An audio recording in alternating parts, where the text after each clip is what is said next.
menurut kalian berdua lagu karya Kak Imaniar ini yang paling susah di bagian mananya? Terima kasih. Pertanyaan buat Fahira apa tadi? Maaf bilang lagi. Bagian yang paling susah dari belajar menyanyi, karena kan kita tahu Fahira mulai dari awal banget ya, sebelum sampai akan masuk ke studio rekaman.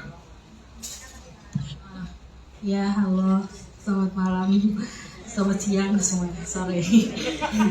Jadi kalau bagian yang paling susah dalam belajar nyanyi apa ya? Mungkin mempelajari hal-hal baru, terus mempelajari hal yang belum pernah aku lakukan. Terus terima kasih juga buat Tante Imaniar yang udah ngebantu aku belajar dari nol banget. Itu sih.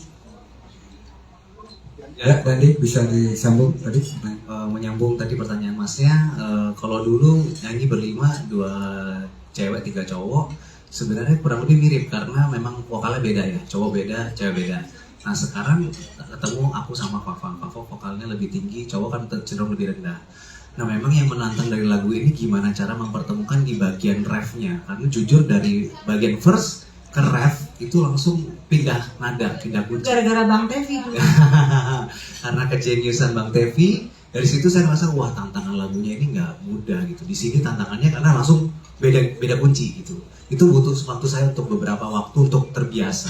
Sampai hari ini mudah terbiasa. Jadi tantangannya di bagian refnya sebenarnya. Kalau untuk saya sebagai penyanyi prianya seperti itu, Mas. Cukup, Mas Ryan. Ada lagi? Wah ini namanya maestro ya, legend. Beliau ini guru saya banget dari zaman dulu. Saya benar-benar look up to keluarga Nur Said terutama ya, Mas Inang, Mas Iwang, Mbak Imaniar, Mas Idam, Mbak Lydia. Mereka itu namanya kunci jazz itu makanan sehari-hari gitu. Jadi kalau misalnya diciptain lagu kayak begini saya nggak heran karena kuncinya miring-miring juga gitu loh. Jadi menurut saya suatu kebanggaan pribadi buat saya bisa menyanyikan karya dari Mbak Niar dan Om Jaja. Luar biasa ya. Jadi aransemennya, modulasinya beda kunci gitu ya. Jadi memang penyelesaiannya agak susah gitu ya. Betul. Tapi itu suatu tantangan ya. Tantangan. Ya. Bagi Fahira ini pertama kali ya di dunia rekaman dan mungkin pasti ada kesulitan-kesulitan yang sudah profesional pun kadang-kadang ada hambatannya kan. Dan tapi sampai detik ini, sampai pada acara launching, sampai video klip dirilis tuh mungkin ya ada tantangan apa sih yang paling berat dalam berkarya ini, dalam rekaman ini yang paling berat?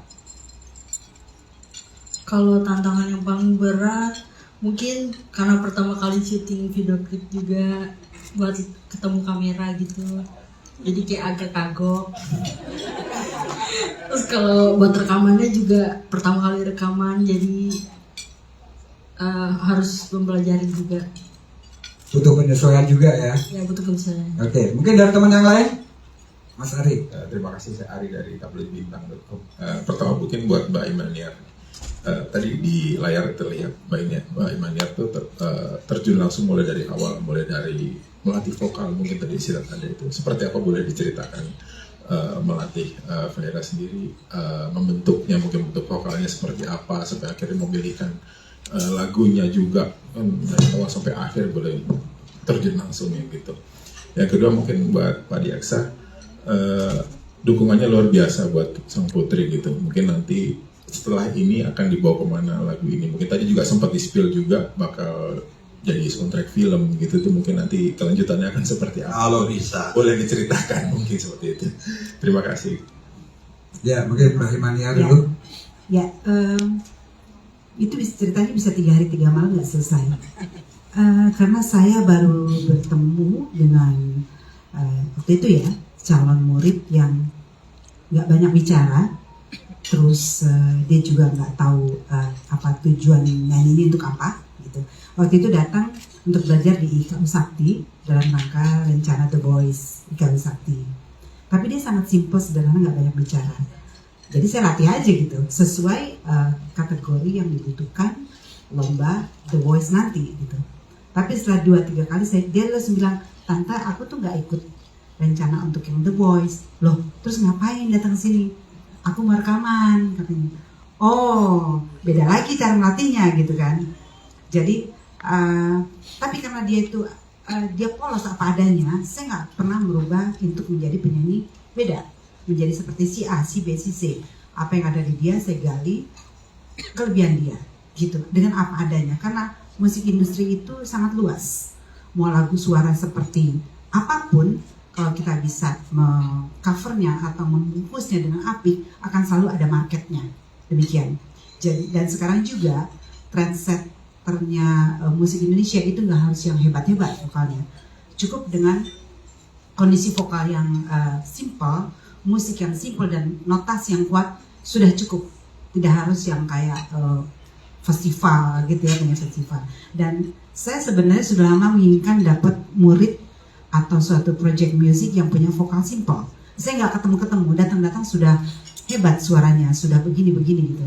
Begitu dapat Fafa, saya terus sudah kebayang ini lagunya seperti ini kalau dia rekaman, seperti ini, dan bagusnya duet, begitu pikiran saya langsung. Jadi saya pelan-pelan tanpa tahu dia, saya melatihnya ke arah sana, gitu.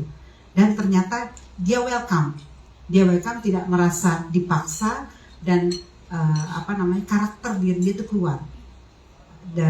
Dan saya langsung latih dia di lagu itu, walaupun cuma notasi, nana gitu. Saya juga nggak tahu nanti duetnya sama siapa, musiknya seperti apa. Tapi ref-nya udah bisa cobain.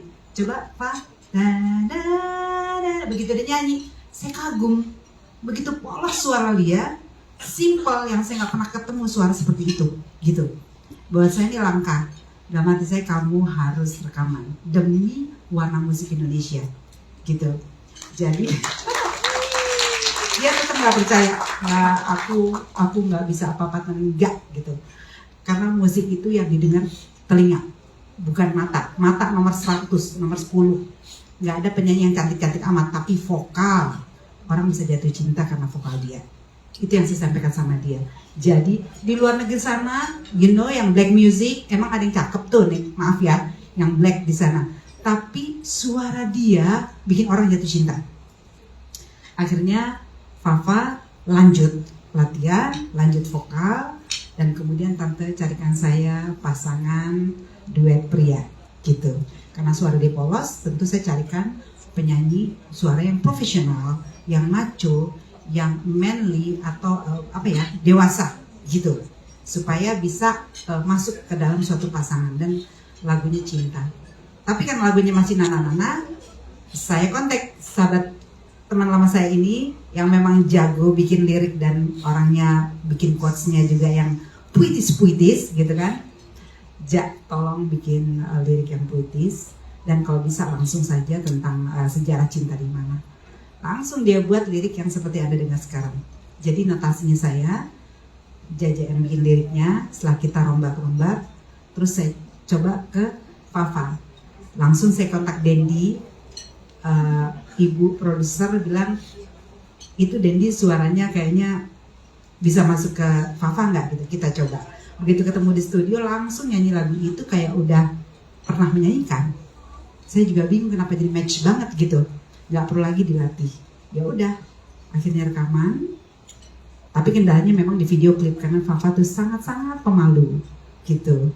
Jadi memang harus saya latih juga body language-nya, karakter mukanya, ekspresinya.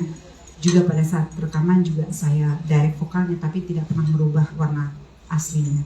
Sampai akhirnya yang Anda lihat sekarang.